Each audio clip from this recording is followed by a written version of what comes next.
I'm joined by Deepa Sachanandani, joining me from Century Financial. Welcome to the show. We are seeing continued layoffs of employees, which is a clear reflection of corporate expectations for a recession at some point, or their expectations that the world could actually already be in a state of recession, and they are hedging before things get worse. So to what extent do you believe that we will see in the coming days more of this news of layoffs and even the size of SMEs, not just big conglomerates?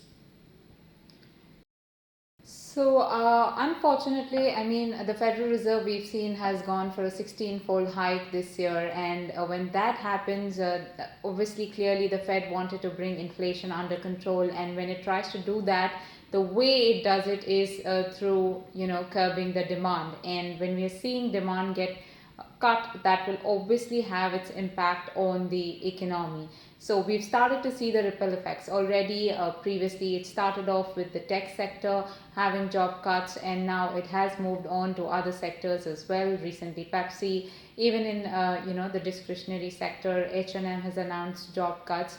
So overall, we have started to see those impacts coming into the market. And going forward, we can see still more cuts coming from many more companies, because we have to understand that the cost of borrowing has gone up significantly for all of these companies. Two, not only that, I mean, when we are seeing a wage growth currently of 5%, and at the same, Can we, yeah. can one of the reasons for this layoffs be not just the forecast for a recession or fears of it, but also automation after the pandemic, working from home, Definitely. and more electronic shopping and e-commerce? Do you think these are also reasons for speeding up? You mentioned H&M, which is a retail company for clothes, which has seen unlimited growth during the pandemic and is continuing to grow as e-commerce. Do you think we are seeing a structural shift in the work system and the nature of work and employment?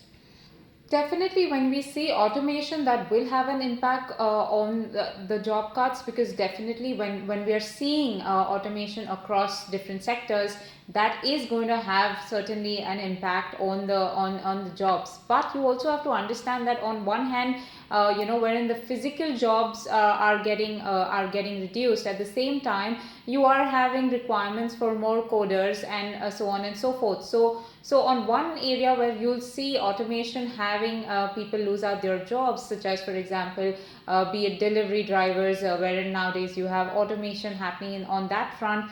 But on the other hand, you'll also see coders and